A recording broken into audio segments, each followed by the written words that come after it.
तो बच्चों आज हम लोग पढ़ेंगे class 9th beehive book का चैप्टर नंबर 2 जिसका टाइटल है द साउंड ऑफ म्यूजिक का पार्ट नंबर 2 जिसका टाइटल है द शहनाई ऑफ बिस्मिल्लाह खान, बिस्मिल्लाह खान की शहनाई। तो आज हम लोग इसी वीडियो में इसी चैप्टर को पढ़ेंगे और यदि आप लोगों ने इसके पीछे के चैप्टर नहीं देखे हैं तो उनका लिंक वीडियो के डिस्क्रिप्शन में है, आप लोग वहां जाइए उनको भी देख लीजिए। तो चलिए पढ़ते हैं। सबसे पहले बिफोर रीड का point number first, do you know these peoples, क्या आप लोग जो इस चित्र में दिख रहे हैं उनको जानते हो? What instrument do they play, और ये कौन सा इंस्ट्रूमेंट है बजाते हैं। तो मुझे पता है कि आप लोग जानते होंगे कि ये सारे के सारे 8 लोग कौन हैं और ये कौन कौन सा यंत्र बजाते हैं। तो चलिए अपन लोग पढ़ेंगे इसमें जो सबसे लास्ट में है पॉइंट नंबर 8 पर, इनका नाम है उस्ताद बिस्मिल्लाह खान। तो हम लोग इस वीडियो में इन्हीं उस्ताद बिस्मिल्लाह खान के बारे में पढ़ेंगे जो कि बहुत ही प्यारी शहनाई बजाते हैं। तो चलिए पढ़ते हैं इसका point number 2। Think of the shehnai and the first thing you will probably imagine is a wedding और अ सिमिलर ओकेशन और फंक्शन। तो जब कभी भी आप शहनाई के बारे में सोचते हो तो आप लोगों को वेडिंग यानी कि शादी का ही दिन याद आता है या किसी इसी प्रकार का फंक्शन या समारोह आप लोगों को ध्यान में आता है जब भी आप लोग शहनाई के बारे में सोचते होंगे। The next would probably be Ustad Bismillah Khan the shehnai maestro playing this instrument. और यदि आप लोग थोड़ा और सोचोगे तो आप लोगों को जो अगला नाम शहनाई वादक के रूप में आएगा वो है हमारे उस्ताद बिस्मिल्लाह खान, जिनके बारे में अपन लोग इस लेसन में पढ़ने वाले हैं कि उस्ताद बिस्मिल्लाह खान ने कैसे शहनाई को बजाना सीखा, कब से इन्होंने बजाना सीखा और ये शहनाई बजाते बजाते कहाँ तक पहुँचे और इनको शहनाई बजाने से क्या क्या अवार्ड मिले। ये सारी की सारी चीज़ें अपन लोग इसी वीडियो में डिस्कस करेंगे। तो चलिए पढ़ते हैं उस्ताद बिस्मिल्लाह खान के बारे में। Paragraph number first, emperor Aurangzeb banned the playing of a musical instrument called pungi in the royal residence for it had a shrill unpleasant sound. तो जो मुगल एम्परर थे, औरंगजेब थे, उन्होंने एक म्यूजिकल इंस्ट्रूमेंट जिसका नाम था पुंगी, इस पुंगी को उन्होंने रॉयल रेजिडेंस में बजाने पर बैन लगा दिया था कि अब कोई भी रॉयल रेजिडेंस में इस पुंगी को नहीं बजा सकता था, क्योंकि इसका जो साउंड था बड़ा ही श्रेल अनप्लीजेंट यानी कि बहुत ही अप्रिय, बहुत ही तीखा, बहुत ही बेकार था। इसलिए उन्होंने पुंगी के बजाने पर बैन लगा दिया। Pungi became the generic name for reeded noise makers. अब पुंगी इतनी बेकार बजती थी तो कोई भी यदि म्यूजिकल इंस्ट्रूमेंट बेकार बजता था तो अब उस इंस्ट्रूमेंट को कह देते थे कि ये पुंगी के जैसा बेकार बज रहा है। पुंगी का नाम इतना फेमस हो गया।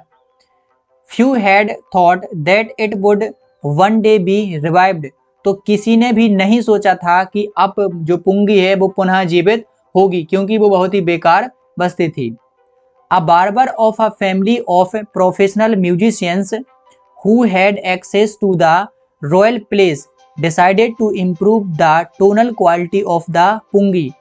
तो एक नाई था जिसके परिवार वाले पहले से ही म्यूजिक के बारे में बहुत कुछ जानते थे, म्यूजिक के बारे में। तो उस नाई ने डिसाइड किया कि मैं इस पुंगी को सुधारूंगा, इस पुंगी के साउंड को मैं सुधारूंगा। और इस जो नाई है, इस नाई की पहचान है वो शाही दरबार तक थी। He chose a pipe with a natural hollow stem that was longer and broader than the pungi। तो उस नाई ने उस पुंगी को सुधारने के लिए क्या किया कि एक पाइप लिया, एक प्राकृतिक लकड़ी का एक पाइप लिया और जो कि उस पुंगी से बहुत ही लंबा और उस पुंगी से बहुत ही ब्रॉडर यानी कि बहुत ही चौड़ा था, उसको लिया। And made 7 holes on the body of the pipe. तो और उसने उस पाइप पर 7 होल्स हैं, 7 छिद्र हैं, वो बना दिए। When he played on it closing and opening some of these holes soft and melodious sound were produced. तो अब जब वो नाई है उस पाइप को जिस पर उसने 7 होल हैं वो बनाए थे उनको बजाता था और उन छिद्रों को वो बंद करता था, खोलता था बजाते समय, तो बड़ा ही सॉफ्ट एंड मेलोडियस यानी बहुत ही मधुर और मनमोहक साउंड है वो बजा। He played the instrument before royalty and everyone was impressed. और इसने क्या किया, इस नाई ने उस इंस्ट्रूमेंट को उसने रॉयल्टी में यानी कि रेजिडेंस में बजाया तो सभी लोग उससे इम्प्रेस्ड हो गए क्योंकि उसका साउंड था बहुत ही प्यारा था। The instrument so different from the pungi had to be given a new name. अब जो इंस्ट्रूमेंट था जो उस नाई ने बनाया था वो पुंगी से बहुत ही अलग था, इसलिए उसका कुछ नया नाम होना चाहिए था। एज द स्टोरी गोज, तो ऐसा कहा जाता है कि since it was first played in the shah chambers and was played by a nai यानी कि barber, the instrument was named the shehnai. तो आप लोग समझ ही गए होंगे। तो चूंकि ये जो इंस्ट्रूमेंट है जो कि उस नाई ने बनाया था ये सबसे पहले शाह के दरबार में बजाया गया था और एक नाई के द्वारा यानी कि एक बार्बर के द्वारा बनाया गया था, इसलिए इस इंस्ट्रूमेंट का नाम पड़ गया शहनाई। शाह का सह और नाई का नाई, इसलिए इसको कहते हैं शहनाई। और देखिए ये थी पुंगी और जो उस नाई ने बनाई थी वो कुछ इस प्रकार की थी शहनाई, जो कि बहुत ही प्यारी बजती थी, ये है shehnai. Paragraph number 2, the sound of the shehnai began to be considered auspicious. तो अब जो शहनाई का साउंड था वो ऑस्पेशियस यानी कि बहुत ही शुभ माना जाने लगा। And for this reason it is still played in temples and is an indispensable component of any north Indian wedding. इसी की वजह से अब इसे मंदिरों में बजाया जाने लगा और यह नॉर्थ यानी उत्तर भारत में यह शादियों का एक हिस्सा बन गया। इन द पास्ट द शहनाई बाज पार्ट ऑफ द नौबत और traditional assemble of 9 instrument found at royal courts. तो अब जो पुंगी थी ना वो नौबत कहलाने लगी। नौबत का मतलब होता है जो शाही दरबार था उसमें जो 9 बजाने वाले सबसे महत्वपूर्ण यंत्र थे उनमें से एक शहनाई भी उन्हीं में शामिल हो गई, यानी कि अब शहनाई नौबत बन गई। Till recently it was used only in temples wedding. इसके बाद यह केवल मंदिरों में ही और शादियों में ही बजाई जाती थी। The credit for bringing this instrument on to the classical stage goes to Ustad Bismillah Khan. तो जो पूरा का पूरा क्रेडिट है कि शहनाई को क्लासिकल स्टेज पर लाने का वो पूरा का पूरा क्रेडिट उस्ताद बिस्मिल्लाह खान को जाता है। Paragraph number 3, as a 5-year-old Bismillah Khan played gilli danda near a pond in the ancient state of Dumraon in Bihar. तो जब बिस्मिल्लाह खान हैं वो 5 साल के थे तो डुमराव के पास में एक तालाब था जो कि डुमराव है बिहार में। तो बिहार के डुमराव में एक तालाब था, वहीं पर है बिस्मिल्लाह खान है गिल्ली डंडा खेला करते थे और आप लोग तो अच्छे से जानते ही होंगे गिल्ली डंडा खेल करके। He would regularly go to the nearby Bihari ji temple to sing the Bhojpuri chaita. और इसके बाद में जो बिस्मिल्लाह खान हैं वो बिहारी जी के मंदिर में डेली दिन है भोजपुरी चैता गाने के लिए जाते थे। At the end of which he would earn a big laddu weighing 1.25 kg a prize given by the local maharaja. और जो बिहारी जी के मंदिर में जो बिस्मिल्लाह खान है चैता गाते थे उनके बदले में उन्हें अंत में 1.25 किलो यानी कि उन्हें 1.25 किलो का जो लड्डू है वो प्राइस के रूप में लोकल महाराजा के द्वारा दिया जाता था कि तुमने बहुत अच्छा चैता गाया है। This happened 80 years ago and the little boy has traveled far to earn the highest civilian award in India, the Bharat Ratna. तो ये जो ऐसी जो बातें हैं वो 80 साल पहले हुआ करती थीं और आज इस लड़के ने जो बहुत ही दूरी तय की है और एक भारत का सबसे उच्च नागरिक सम्मान प्राप्त करने के लिए जो कि है द भारत रत्न। तो यहाँ तक पहुँचने में इन्होंने बहुत ही लंबी यात्रा की है। Paragraph number 4, Born on 21 March 1916, Bismillah belongs to a well-known family of musicians from Bihar. तो बिस्मिल्लाह खान का जन्म 21 मार्च 1916 में हुआ और यह एक बिहार के जाने माने म्यूजिशियंस परिवार से संबंध रखते हैं। His grandfather Rasool Bakhsh Khan was the shehnai nawaz of Bhojpur king's court. तो जो बिस्मिल्लाह खान के दादाजी थे जिनका नाम था रसूल बख्श खान, ये भोजपुर राजा के दरबार में शहनाई नवाज थे। His father Paigambar Bakhsh and other paternal ancestors were also great shehnai players. और इनके जो पिताजी थे पैगंबर बख्श, वो भी एक म्यूजिशियंस थे और इनके जितने भी पूर्वज हुए हैं वो सारे के सारे म्यूजिशियंस ही थे, यानी कि गाने बजाने वाले ही थे। यानी कि इनका पूरा परिवार था वो म्यूजिक से बहुत ही जुड़ा हुआ था। Paragraph number 5, the young boy took to music early in life. तो लड़के ने यानी कि बिस्मिल्लाह खान ने बचपन से ही म्यूजिक को सीखना शुरू कर दिया था। At the age of 3 when his mother took him to his maternal uncle's house in Banaras now Varanasi. तो जब बिस्मिल्लाह खान 3 साल के थे तो उनकी मम्मी जी हैं वो उनको मटरनल अंकल यानी मामा जी के घर पर लुआ के जाती थी, जो कि बनारस और अब वाराणसी कहलाता है वहां पर। Bismillah was fascinated watching his uncles practises the shehnai. तो जो बिस्मिल्लाह खान थे वो अपने मामाओं को शहनाई की प्रैक्टिस करते हुए बहुत ही आश्चर्यचकित हो जाते थे कि ये शहनाई की इतनी अच्छी प्रैक्टिस कैसे कर रहे हैं। Soon Bismillah Khan started accompanying his uncle Ali Bakhsh to the Vishnu temple of Banaras where Bakhsh was employed to play the shehnai. इसके बाद में जो बिस्मिल्लाह हैं वो अपने मामा के साथ में विष्णु मंदिर में जाने लगे, जहां पर उनके मामा अली बख्श को शहनाई बजाने के लिए लगाया गया था। Ali Bakhsh would play the shehnai and Bismillah would sit captivated for hours on end. तो बिस्मिल्लाह खान हैं वो अपने मामा को मंदिर में शहनाई बजाते हुए देखते थे और घंटों तक बैठे रहते थे जब तक कि शहनाई बजाना वो बंद नहीं कर देते थे। Slowly he started getting lessons in playing the instrument and would sit practicing throughout the day। इसके बाद में बिस्मिल्लाह खान ने शहनाई सीखने के लिए लेसन है वो लेना शुरू कर दिया और वो पूरे के पूरे दिन शहनाई बजाते हुए शहनाई की प्रैक्टिस करते हुए बैठे रहते थे। 4 years to come the temple of Balaji and Mangla मैया and the bank of the Ganga become the young apprentice's favorite hunts where he could practice in solitude।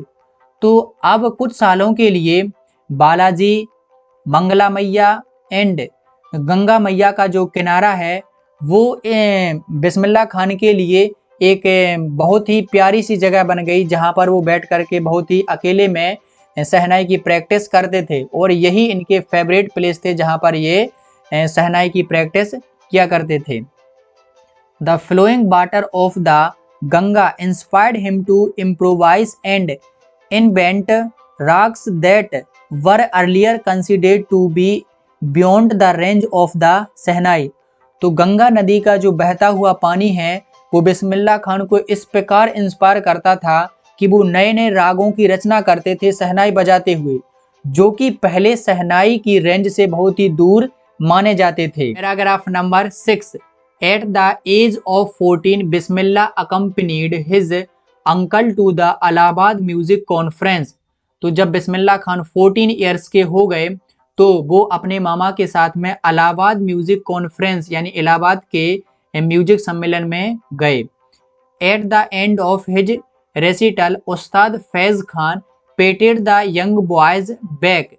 तो रेसिटल के अंत में यानी कि बिस्मिल्लाह खान के प्रोग्राम ख़त्म होने के बाद उस्ताद फैज़ खान ने बिस्मिल्लाह खान की पीठ थपथपाई और कहा, work hard and you shall make it. कि तुम खूब मेहनत करो, तुम इसको कर लोगे, यानी कि तुम शहनाई बजाना सीख लोगे। With the opening of the All India Radio in Lucknow in 1938 came Bismillah's big break. तो जब 1938 में भारत में पहला रेडियो स्टेशन लखनऊ में खुला, तो बिस्मिल्लाह खान के जीवन में सबसे बड़ा ब्रेक आया, वहीं से उनके जीवन में सबसे बड़ा मोड़ आया। He soon became an often heard shehnai player on radio. वह रेडियो पर शहनाई बजाने वाले बन गए। Paragraph number 7। When India gained independence on 15 August 1947 Bismillah Khan became the first Indian to greet the nation with his shehnai. तो जब भारत 15 अगस्त 1947 में आज़ाद हुआ, तो बिस्मिल्लाह खान पहले ऐसे भारतीय थे जिन्होंने अपने राष्ट्र को शहनाई से सम्मानित किया, उसका स्वागत किया अपनी आज़ादी का।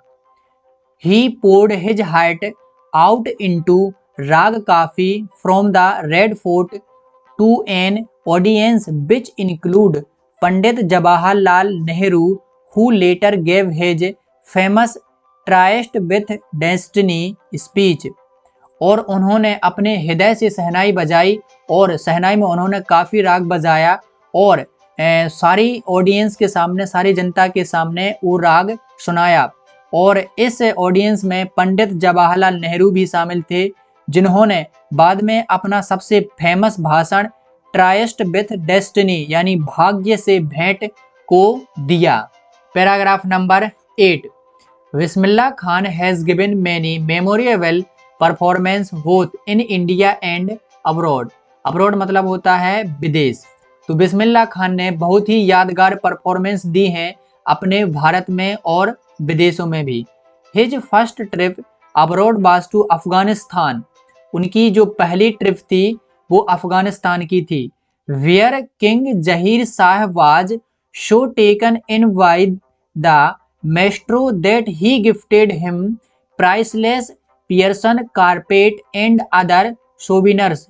तो वहाँ का जो अफगानिस्तान का राजा था जहीर शाह, वो बिस्मिल्लाह खान की म्यूजिक से इतना प्रभावित हुआ कि उसने प्राइसलेस कारपेट हैं वो उनको दान किए, यानी कि जो बहुमूल्य जो गलीचे हैं वो उपहार के रूप में दिए, और बहुत सारी मूर्तें, बहुत सारी चीज़ें बिस्मिल्लाह खान को गिफ्ट में दिए। The king of Afghanistan was not the only one to be fascinated with Bismillah's music. तो बाहर का यानी कि विदेशों का केवल अफगानिस्तान का राजा ही नहीं था, बल्कि और भी लोग थे जो बिस्मिल्लाह खान की म्यूजिक से बहुत ही प्रभावित थे। जैसे film director Vijay Bhatt was so impressed after hearing Bismillah play at a festival that he named a film after instrument called गूंज उठी शहनाई। तो एक फिल्म के डायरेक्टर जिनका नाम था विजय भट्ट, वो भी बिस्मिल्लाह खान की म्यूजिक से इतने प्रभावित थे कि एक बार उनने उनकी शहनाई है वो सुनी, और उनने एक फिल्म का नाम ही उनके इंस्ट्रूमेंट पर रख दिया, जिस फिल्म का नाम था गूंज उठी शहनाई। Film was hit. तो जो गूंज उठी शहनाई फिल्म थी वो बड़ी ही हिट रही, यानी कि सफल रही। And one of Bismillah Khan's compositions Dil Ka Khilona Hai Toot Gaya turned out to be a national wide chartbuster. और बिस्मिल्लाह खान की रचनाओं में से एक रचना दिल का खिलौना है हाई टूट गया, ये भी उनकी पूरे देश भर में बहुत ही चार्ट बस्टर फिल्म रही। Despite this huge success in the celluloid world Bismillah Khan's venture in film music were limited to. और फिल्म जगत में उन्हें इतनी सफलता मिलने के बाद भी उनकी जो फिल्म इंडस्ट्री में जगह रही वो केवल 2 फिल्मों तक ही सीमित रही, यानी कि उन्होंने केवल 2 फिल्मों तक ही काम किया। वे 2 फिल्में थीं विजय भट्ट गूंज उठी शहनाई, विजय भट्ट की गूंज उठी शहनाई, और दूसरी थी एंड विक्रम श्रीवास कनाडा वेंचर सनाधि अपन्ना, और उनकी दूसरी फिल्म थी कनाडा की सनाधि अपन्ना। I just can't come to terms into the artificiality and glamour of the film world, he says with emphasis।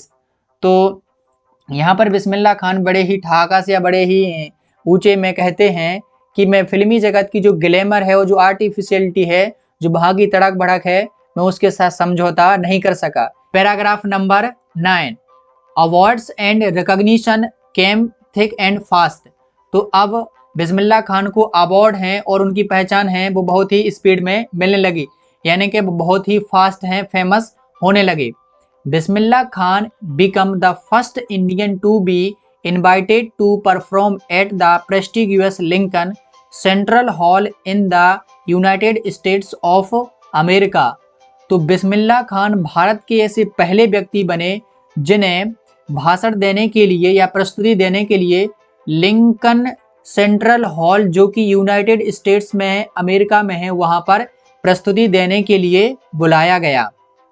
He also took part in the World Exposition in Montreal, Cannes Art Festival and in the Osaka Trade Fair। इसके अलावा उन्होंने world exposition विश्व प्रदर्शनी में भाग लिया, Montreal के कांस art festival में भी भाग लिया और ओसाका ट्रेड फेयर में भी उन्होंने भाग लिया। So well known did he become internationally that an auditorium in Tehran was named after him, Tahar Mausiqi Bismillah Khan. तो अब जो बिस्मिल्लाह खान थे वो इंटरनेशनली यानी अंतर्राष्ट्रीय तौर पर वो बहुत ही फेमस हो गए कि एक ऑडिटोरियम का नाम यानी कि एक सभा भवन का नाम उनके नाम के ऊपर रखा गया, जिसका नाम था Tahar Mausiqi Ustad Bismillah Khan. Paragraph number 10, national awards like the Padmashri, the Padma Bhushan and the Padma Vibhushan were conferred on him. तो उन्हें जो भारत के राष्ट्रीय पुरस्कार हैं जैसे पद्मश्री, पद्म भूषण एंड पद्म भूषण भी उनको मिले। Paragraph number 11, in 2001 Ustad Bismillah Khan awarded India's highest civilian award the Bharat Ratna. तो उस्ताद बिस्मिल्लाह खान को 2001 में भारत का सर्वोच्च नागरिक सम्मान द भारत रत्न है वो प्राप्त हुआ। With the coveted award resting on his chest and his eyes glinting with rare happiness, he said। तो उन्होंने उस अवार्ड को अपनी छाती से लगाया और उनकी आंखों में बहुत ही हैप्पीनेस, बहुत ही खुशी थी और उन्होंने कहा, all I would like to say is, कि मैं सभी लोगों से यही कहना चाहता हूँ, teach your children music, this is Hindustan richest tradition. उन्होंने कहा कि अपने बच्चों को म्यूजिक सिखाइए और ये हिंदुस्तान की सबसे बड़ी परंपरा है। Even the best is now coming to learn our music. और यहाँ तक कि जो वेस्ट वाले यानी कि जो पश्चिम वाले हैं वो भी हमारे म्यूजिक को सीखने के लिए आ रहे हैं। Paragraph number 12, in spite of having travelled all over the world, Khan Sahab as he is fondly called is exceedingly. तो पूरे संसार भर में यात्रा करने के बावजूद खान साहब, जैसा कि हम लोग उन्हें प्यार से कहते हैं, found of Banaras and Dumraon and they remain for him the most wonderful towns of the world. तो पूरे संसार भर में यात्रा करने के बावजूद भी बिस्मिल्लाह खान को दो जगह यानी कि पहली बनारस और डुमराव, ये दोनों जगह हैं उन्हें संसार की सबसे अच्छे शहर हैं वो लगे। A student of his once wanted him to head a Shehnai school in the USA, and the student promised to recreate the atmosphere of Banaras by replicating the temples there। तो बिस्मिल्लाह खान के बहुत सारे विद्यार्थियों में से एक स्टूडेंट ने कहा कि आप यूएसए में एक शहनाई स्कूल खोल लीजिए और मैं वहाँ पर आपके लिए बनारस के जैसा वातावरण बना दूंगा और बनारस के जैसे टेम्पल भी मैं वहीं पर बना दूंगा। But Khan Sahab asked him if he would be able to transport river Ganga as well. लेकिन खान साहब ने कहा कि यदि तुम गंगा नदी को भी वहाँ पर ट्रांसपोर्ट करने में सफल रहे तो, यानी कि यदि तुम यहाँ पर यानी कि यूएसए में यदि तुम गंगा मैया को ला दोगे तो मैं यहाँ पर स्कूल खोल दूंगा शहनाई का। तो इस बात से यहाँ पर यह पता चलता है कि जो बिस्मिल्लाह खान थे वो अपने भारत से कितना प्यार करते थे। Later he is remembered to have said that is why whenever I am in foreign country I keep yearning see Hindustan while in Mumbai I think only Banaras and holy Ganga. तो इसी को याद करते हुए खान साहब यानी कि बिस्मिल्लाह खान कहते हैं कि जब मैं फॉरेन कंट्री में होता हूं तो मैं केवल हिंदुस्तान को याद करता हूं, वहीं देखता हूं। वाइल इन मुंबई, और जब मैं मुंबई में होता हूं तो मैं बनारस और गंगा मैया को याद करता हूं। एंड वाइल इन बनारस, और जब मैं बनारस में होता हूं, आई मिस द यूनिक मट्ठा ऑफ डुमरान, तो मैं डुमरान के मट्ठे को याद करता हूं। यानी कि जो छाछ होती है, जो दूध और दही के बाद जो मट्ठा निकलता है, मैं उसी को याद करता हूं। इसके बाद में यहाँ पर शेखर गुप्ता और बिस्मिल्लाह खान के बारे में कुछ इंटरव्यू की बात कही गई है, तो चलिए इसको भी पढ़ते हैं। When partition happened, didn't you and your family think to moving Pakistan? तो जब पार्टीशन चल रहा था, पार्टीशन मतलब जब भारत और पाकिस्तान का विभाजन चल रहा था, तो क्या तुमने और तुम्हारे परिवार ने पाकिस्तान जाने का नहीं सोचा? तो इस बात पर बिस्मिल्लाह खान कहते हैं, बिस्मिल्लाह खान, गॉड फॉरबिड मी लीव बनारस, खुदा ना करे कि मैं बनारस को छोड़ूं। नेवर, कभी नहीं। I went to Pakistan once I crossed the border just to say I have been to Pakistan. मैं एक बार पाकिस्तान गया था केवल ये कहने के लिए कि मैं पाकिस्तान गया। I was there for about an hour, और मैं वहां पर केवल 1 घंटे के लिए ही रुका। आई सेड नमस्कार टू पाकिस्तान एंड सलाम अलैकुम टू द इंडियंस, तो मैंने वहाँ पर पाकिस्तानी को नमस्कार कहा और इंडिया वालों को सलाम अलैकुम कहा। I had a good laugh, और ऐसा कह करके बिस्मिल्लाह खान हंसने लगते हैं। पैराग्राफ नंबर 13, और ये है इस चैप्टर का last paragraph. Ustad Bismillah Khan's life is a perfect example of the rich cultural heritage of India. Bismillah Khan एक ऐसा उदाहरण है जो हमारे भारत की संस्कृति को बताता है। One that effortlessly accepts that a devout Muslim like him can very naturally play the shehnai every morning at the Kashi Vishwanath temple, की जो बिस्मिल्लाह खान है वो एक मुस्लिम होते हुए भी काशी विश्वनाथ मंदिर में प्रतिदिन सुबह से शहनाई बजाते हैं। तो यह एक भारत की श्रेष्ठ संस्कृति की बात है कि वो एक मुस्लिम होते हुए भी हिंदुओं के काशी विश्वनाथ मंदिर में शहनाई बजाते हैं। तो यह हमारे भारत की एकता और अखंडता को दर्शाता है कि हम सब भाई भाई हैं। Last lines, Ustad Bismillah Khan passed away on the 21 August 2006 at the age of 90 after a prolonged illness. तो उस्ताद बिस्मिल्लाह खान लंबी बीमारी के बाद 90 वर्ष की आयु में 21 अगस्त 2006 को परलोक से धार गए। He was given a state funeral and the government of India declared 1 day of national morning. तो उनकी राजकीय सम्मान के साथ बहुत ही सम्मान किया गया और भारत सरकार ने 1 दिन का राष्ट्रीय शोक घोषित किया। तो ये थे हमारे बिस्मिल्लाह खान, जो कि देखो गिल्ली डंडा खेलते हुए इतने महान व्यक्ति बन गए कि उन्होंने भारत का सबसे बड़ा नागरिक सम्मान भारत रत्न प्राप्त किया। तो सोचो, वो गिल्ली डंडा खेलते थे बचपन में, और जब उन्होंने बहुत ही प्रैक्टिस की अपनी शहनाई के साथ, और वो यहाँ तक पहुँच गए कि उन्हें भारत का सबसे बड़ा नागरिक सम्मान मिला। तो यहाँ पर हमारा ये लेसन है पूरा का पूरा कंप्लीट होता हुआ। और थैंक्स फॉर वॉचिंग।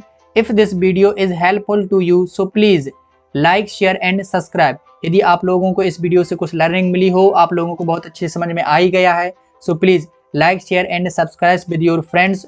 और मैं मिलता हूं आप लोगों को नेक्स्ट वीडियो में। तब तक के लिए keep watching, keep studying, keep sharing, keep loving.